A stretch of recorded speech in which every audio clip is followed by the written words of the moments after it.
안녕하세요. 보링그림책TV 이명신입니다.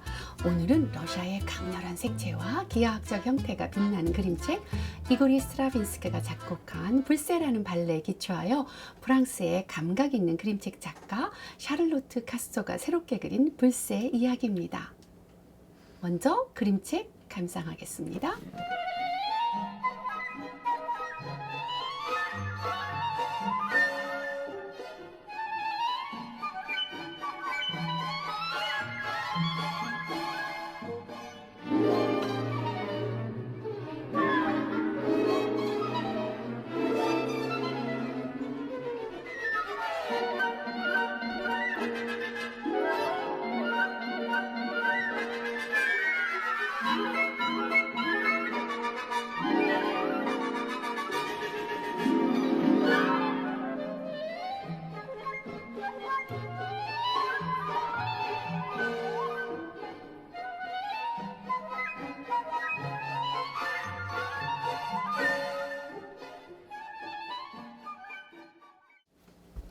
어떠셨어요? 이 책의 내용을 잘 알고 계시는 분들은 어떤 생각을 하셨을까요? 또 내용이 생소하신 분들은 어떤 느낌이셨나요? 하나의 그림책을 읽고 글과 그림에 대한 내용을 어떻게 이해하고 즐기는가는 여러분 각자에 따라 다 다를 것이라고 생각합니다. 독자 반응 이론의 로젠블랏은 책을 읽는 동안 작가의 생각에 대한 의미를 파악하는 것보다는 독자 자신들의 배경 지식의 기초의 의미를 이해하고 창의적으로 해석하는 관점을 강조했지요. 제가 알고 있는 배경 지식 안에서 이 책에 관한 정보를 여러분에게 전달해 드리지만 참고만 하실 뿐 여러분 자신만의 생각으로 이 그림책을 재해석하고 재창조하는 즐거움을 맛보시기 바랍니다. 오늘은 강렬한 러시아 색채와 기하학적 형태를 담은 그림책 불세에 대한 이야기를 전체 줄거리, 색감, 형태의 시각적 표현 이렇게 세 부분을 중점적으로 이야기하려 합니다. 자, 그럼 여러분의 이해를 위해 러시아에서 전해 내려오는 불세의 이야기 먼저 해드릴게요. 불세는 러시아의 민담으로 구존으로 전해 내려오는 전래 이야기입니다. 여러 가지 버전이 있지만 러시아의 대표적인 민속학자 알렉산더 아파나시예프가 수집한 민담 Russian Fairy Tales에 실린 이반 왕자와 불세와 회색 늑대 이야기 그리고 그림책 작가 게나디 스피린의 The Tale of Firebird를 바탕으로 이야기해 드릴게요. 옛날에 황금 사과를 아끼는 러시아 황제가 있었습니다. 매일 밤 황금 사과가 하나씩 사라지자 세 아들에게 그 이유를 알아보라고 명령합니다. 두 아들은 잠이 들어 아무것도 보지 못하고 막내 아들인 이반이 황금 사과를 가져가는 것은 바로 불세라는 사실을 목격합니다. 이때 불세의 꼬리를 잡게 되지만 불타오르는 듯 빛나는 깃털 하나만 남기고 불세는 날아가 버립니다. 불세의 깃털을 보게 된 황제는 세 아들에게 불세를 잡아오라고 명령하고 이반 왕자의 모험은 시작됩니다. 숲속에서 나타난 회색 늑대의 도움으로 불세가 갇혀있는 궁으로 가게 되지요. 불세만 새장에서 꺼내고 황금 새장은 건드리지 말라는 회색 늑대의 충고를 어기고 새장을 집어들자 경비병들이 이반 왕자를 그 나라의 황제 마흐무트에게 끌고 갑니다. 마흐무트 황제는 카람 왕에게 가서 황금 갈기가 달린 말을 가져오면 불세를 주겠노라고 말합니다. 다시 늑대는 이반 왕자를 위로하고 황금 말이 있는 카람 왕제가 사는 나라로 태워줍니다. 황제는 이반 왕자에게 여동생인 아름다운 옐레나 공주를 카스테이로부터 구해오면 황금 말을 주겠노라고 합니다.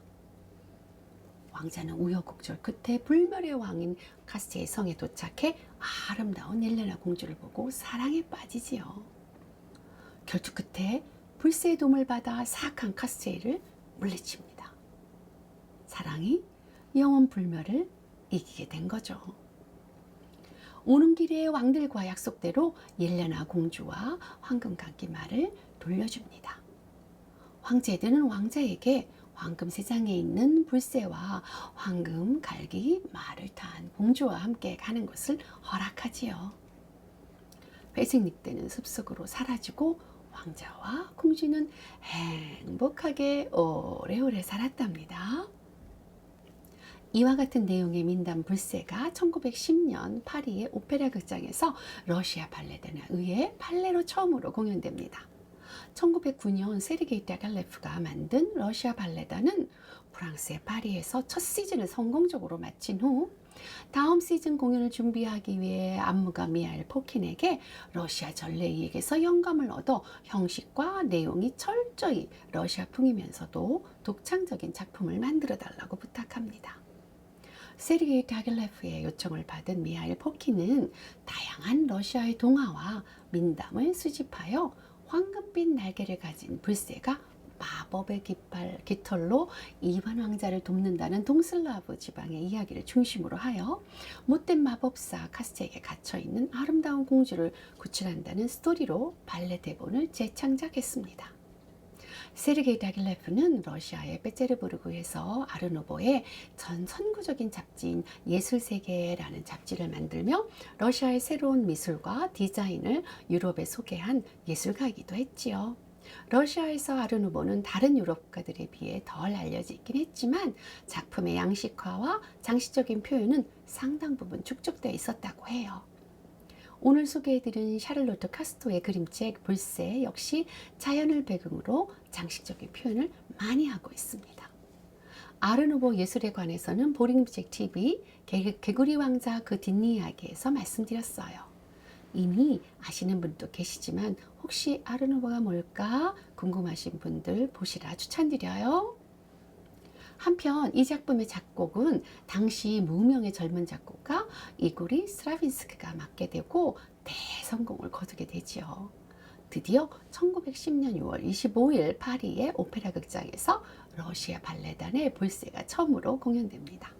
불새 역은 당시 인기가 높았던 여자 무용수 타마라 카르사비나가 맡습니다. 공연은 큰 성공을 거두고 이고리 스트라빈스키는 단번에 유명해집니다. 소재는 러시아 동화이나 음악과 안무가 모두 참신하여 모던 발레의 효시가 되었다고 합니다. 자, 그럼 이야기를 모두 아시니 본격적으로 불새로의 그림 여행을 떠나보실까요? 먼저 러시아의 강렬한 색채 이야기하려 합니다. 앞표지와 뒷표지를 펼쳐서 보기로 해요. 이렇게 한번 펼쳐보세요. 앞표지와 뒷표지의 배경은 보호색 관계에 있는 초록 계열의 색과 빨간색 배경으로 대비해 러시아 민담 불새이에게 강렬한 느낌을 강조하고 있는 것 같아요. 이제 앞표지 얘기해 볼까요? 검은색 나무 줄기와 초록색 나뭇잎, 나뭇잎의 검은색 외곽선, 그 위에 황금 사과를 배경으로 황금빛 날개를 가진 불새의 화려하고 눈부신 금박의 표지는 단번에 시선을 사로잡습니다. 황금색은 러시아에서 많이 사용하는 색인데요. 한 연구에 의하면 러시아 정교 성당의 황금색 돔에서 영향을 받은 것으로 추측된다고 해요. 황금색 돔은 신성과 주권, 고귀함과 고상함, 빛과 불멸을 상징하며 흰색 동체와 함께 러시아 자체를 상징한다고 합니다. 러시아 종교는 러시아 국교인 동시에 예술 문화와 결합된 종합예술로 기능하면서 의상을 포함한 러시아 예술의 미학적 구조를 형성하는 데 영향을 미쳤다고 합니다. 황금빛 양파 모양의 우아함에 빛나는 러시아 대표적 종교 성당 보시지요?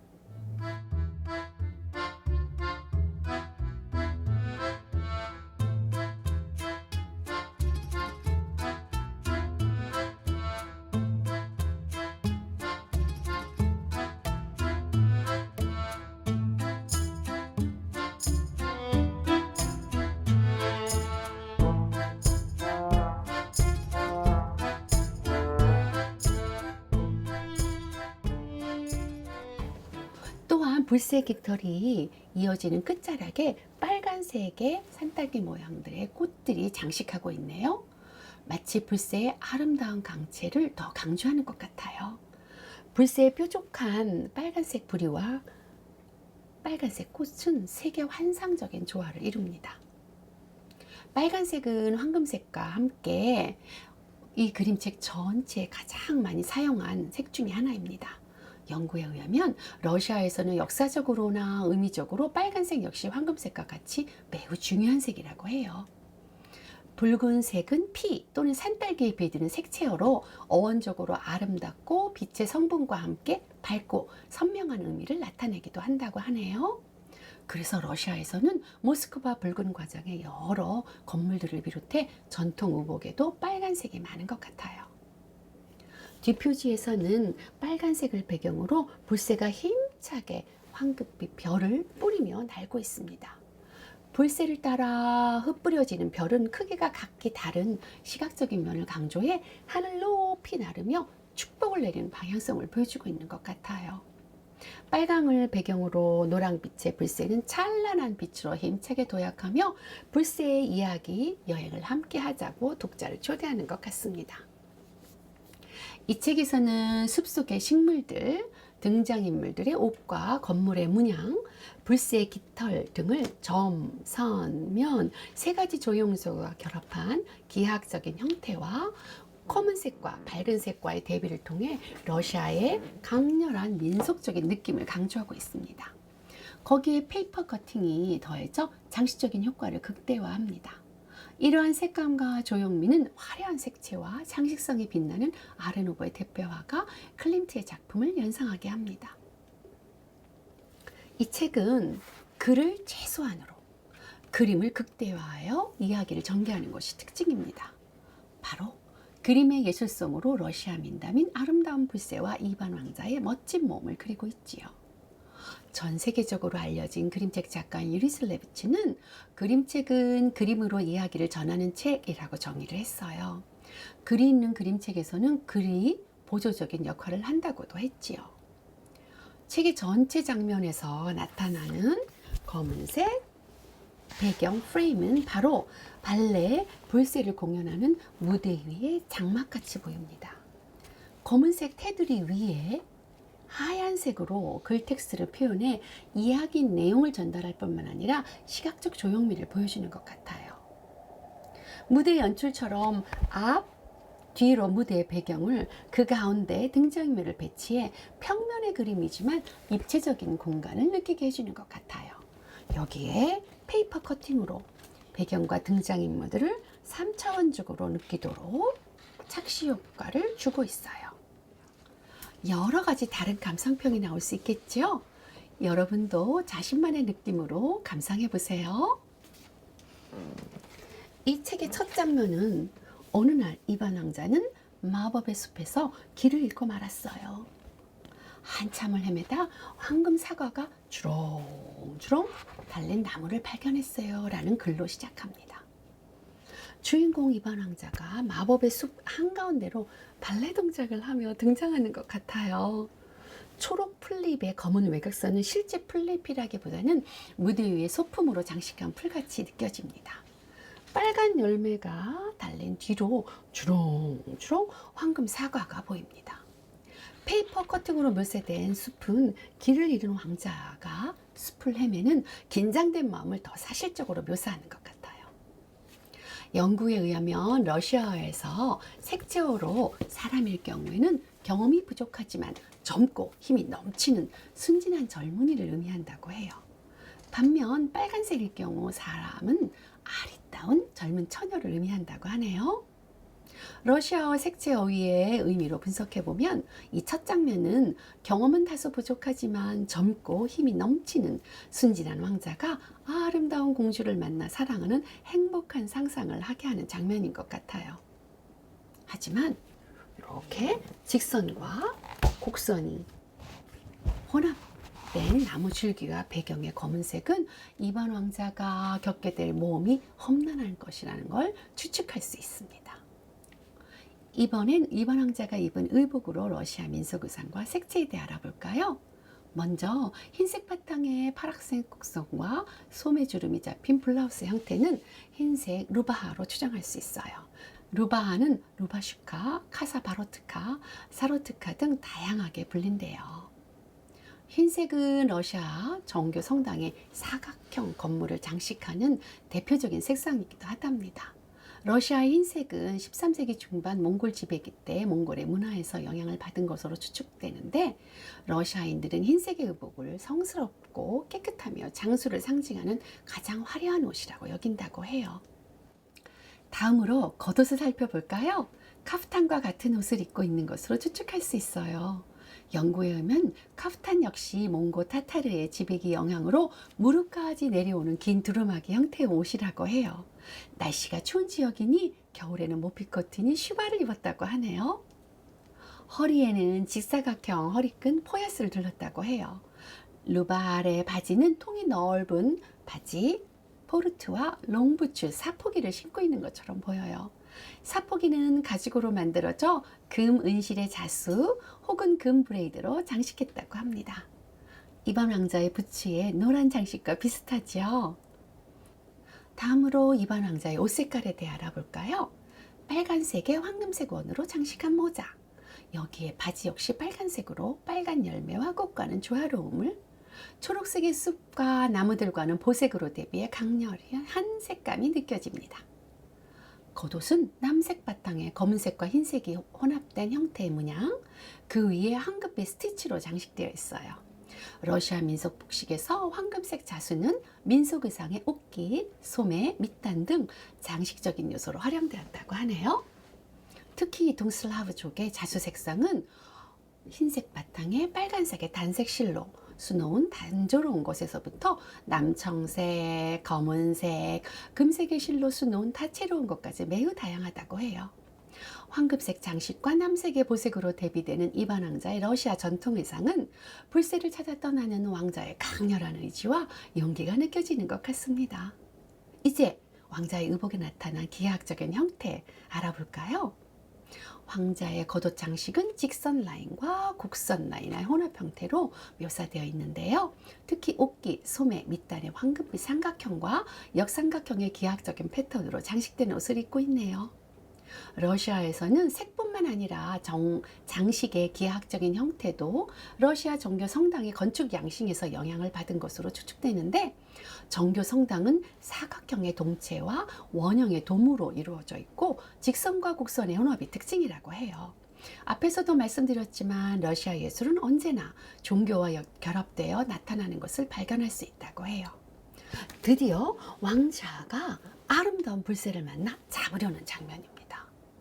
흰색으로 표현된 왕자의 손과 황금색의 불새는 이미 말씀드린 대로 러시아 정교 신앙을 상징하는 흰색과 황금색과 일치하는 것 같아요. 세상에 갇힌 새는 두려움에 떨며 왕자에게 풀어달라고 애원했어요. 마음이 흔들리는 왕자는 세상문을 열어주었습니다. 라는 장면인데요.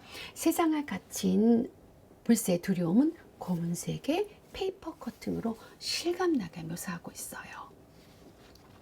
이반 왕자와 불새가 경험하는 내면의 소리를 20세기 추상미술의 선구자인 러시아의 칸디스키처럼 다양한 색채와 기하학적인 반복적인 패턴으로 표현하고 있는 것 같습니다. 다음 장면에 세 장에 갇혀있던 새가 밖으로 날아오르는 장면 연출은 페이퍼 커팅의 효과를 극적으로 보여줍니다. 러시아 고전적인 작품의 그래픽 이미지와 페이퍼 커팅이라는 섬세한 현대 기술을 활용하여 작가만의 색채와 구도 감각으로 완성했네요. 우아한 곡선으로 장식한 흰색 구름과 방사선을 배경으로 더욱 돋보이는 황금빛 불새, 반대로 페이퍼 커팅에 검은색 세 장에 갇힌 것처럼 보이는 왕자는 지상의 어두운 인간의 마음과 천상의 밝음을 표현한 것처럼 느껴지네요. 마치 불새의 모습은 빛으로 둘러싸인 거룩한 모습처럼 보입니다. 다음으로 공주 의상을 살펴볼까요? 공주 의상은 꽃과 기하학적인 형태의 면으로 장식된 노란색과 빨간색으로 혼합된 드레스를 입고 있네요. 공주 의상에 표현된 꽃 모양과 자연을 표현한 점과 곡선, 그리고 소매의 끝단과 옷깃은 원과 역삼각형의 면으로 표현해 조형적 상상력이 돋보입니다. 어깨와 소매는 기하학적 문양과 배색을 사용하여 19세기 말 러시아 남부 지역 여성의 루바시카의 조형성을 그대로 반영한 것 같아요. 또한 노란색과 빨간색 계열 그리고 초록색을 혼합해 표현한 색채의 대비는 순결함을 의미하는 하얀색의 피부와 어우러져 공주의 아름다움을 발산하고 있는 것 같아요. 한편 길게 따내린 머리는 코코시닉으로 장식하고 있습니다.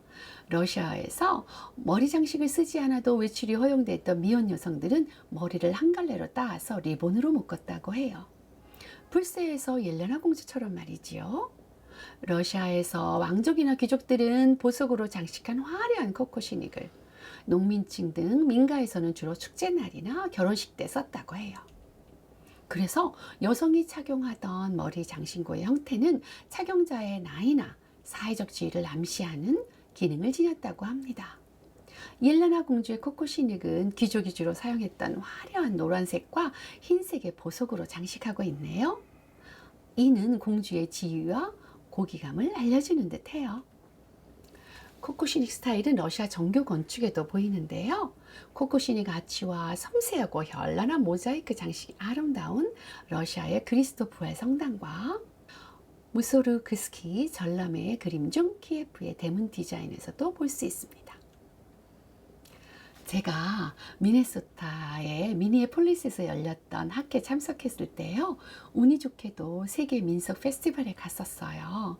그때는 러시아에 대한 관심이 적을 때라 이 사진이 있었다는 사실조차 기억도 못했죠. 이번 불새의 이야기를 준비하며 발견한 사진입니다.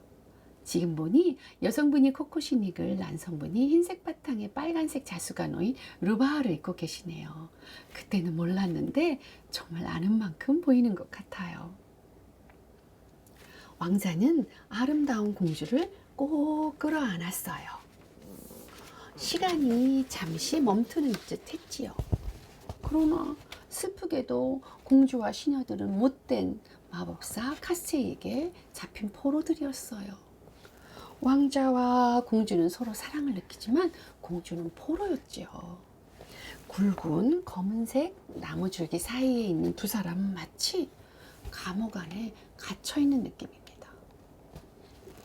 또한 공주와 왕자는 하늘색 피부에 다양한 기하학적인 형태와 색채로 갑옷을 입은 듯한 카스테이 부하들에게 둘러싸여 위험이 닥칠 것 같은 슬픈 사랑을 하고 있는 것처럼 보여요.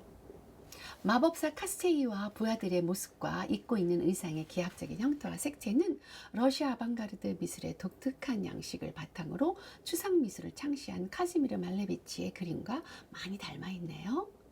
연구에 의하면 러시아의 아방가르드 예술가들은 기하학적인 형태와 단순성에 대한 미를 추구했다고 해요. 즉, 단순한 기하학적 형태로 원, 삼각형과 함께 별을 사용하여 러시아 구성주의의 조형성을 직접적으로 표현했다고 합니다. 그림책 불새에서 표현한 원, 삼각형, 역삼각형, 별 형태의 기하학적인 형태와 색채는 러시아 정교 성당과 더불어 아방가르드 예술가들의 표현과 흡사한 것 같아요. 비교하며 감상해 보세요. 공주가 이반 왕자를 사랑하게 되자 그 분풀이로 카스테이는 이반 왕자에게 돌이 되라고 이렇게 마법을 걸었어요. 왕자는 순식간에 온몸이 얼어붙는 것을 느꼈습니다. 라는 장면입니다. 하늘색과 파란색이 섞인 푸른 계열의 구름 형태와 왕자의 몸이 온몸이 이렇게 얼어붙는 과정의 모습이 몸의 아랫부분부터 서서히 파란색으로 변해가는 것을 볼 수 있어요. 바로 카스테이와 그의 부하들의 피부색처럼 차갑게 얼어붙는 모습으로 말이지요. 그림책 불새에서는 착한 등장인물의 피부색은 흰색, 악한 등장인물인 카스테이와 그 부하들의 피부색은 하늘색으로 묘사하고 있어요. 불멸의 삶을 사는 차가운 감정의 마법사를 표현하는 게 아닐까 생각해요. 마법사 카스테이가 살고 있던 성은 러시아 모스크바의 성 바실리 대성당과 비슷합니다. 눈부시게 아름다운 성당으로 유명하지요. 1984년 컴퓨터 프로그래머 알렉세이 파지노프가 개발한 게임인 테트리스의 배경화면으로도 유명한 성당이기도 해요. 왕자를 등에 태운 불새는 카스이와 부하들에게 황금색 비를 뿌렸습니다. 그러자 모두 마법에 걸려 깊은 잠에 빠져들었지요. 왕자와 불새가 마법사의 성을 빠져나오자 성벽이 와르르 무너지고 사악한 마법사는 돌무더기 속에 영영 묻혀버렸습니다. 가운데 검은색 나무를 경계로 왼쪽 장면에는 하늘색과 파란색 계열의 구름 안에 무너져가는 카스의 성이 보이고, 오른쪽 장면은 모든 생명이 숨쉬는 초록 세상 위에 하늘색 구름, 빨간색 계열의 태양이 장렬하고 그 위를 황금색 날개를 가진 불새가 별을 뿌리며 어두운 악의 세력을 물리치고 희망이 넘치는 세상으로 날아가는 모습이 역동적으로 보입니다. 나뭇잎 하나 없는 선과 악의 두 색으로 나누었던 검은색 나무 줄기와 단순한 반복적인 패턴으로 묘사했던 나무들이 카스이가 사라진 후에는 이렇게 생기 넘치는 숲으로 변했습니다. 왕자는 다시 공주를 만나기 위해 숲속으로 달려갔습니다. 그리고는 공주를 황금사과 나무 아래로 데려갔어요. 이 장면은 왕자와 공주가 마주보며 재회의 기쁨을 나눕니다. 페이퍼 커팅 사이로 보이는 이전 장면의 왕자와 공주가 황금사과 나무를 함께 바라보는 모습으로 묘사해 영원한 사랑을 의미하듯이 한 방향을 바라보고 있습니다. 마법 같은 사랑이 이루어지는 순간이네요. 다음으로 샤를로트 카스토는 어떤 작가일까 알아보기로 해요. 1974년 프랑스 마르세유에서 태어나 18살까지 살았다고 해요. 1996년 파리 고등예술대학을 졸업한 후 잡지사와 어린이 책 출판사에서 일하며 그녀의 꿈을 키워갔다고 합니다. 작가는 작품 제작 시 어린 시절의 기억, 그녀의 삶을 가득 채우는 책과 이미지에서 영감을 얻었다고 하네요. 2001년 첫 번째 그림책 인생의 세 그루 나무에 그림을 그린 이후 집시의 노래, 오디세우스의 위대한 여행, 천일야와 백조의 호수 등 많은 그림책에 그림을 그렸습니다. 백조의 호수는 아름다운 그림책으로 보림 출판사에서 만나실 수 있습니다. 어린이를 사랑하는 것, 자기 자신이 되는 것, 열린 마음을 유지하는 것이 좋은 그림을 그리는 길이라고 작가는 믿고 있습니다. 또한 그녀는 유명 브랜드 디자인뿐만 아니라 자신의 실크 스카프 브랜드를 출시했다고 합니다.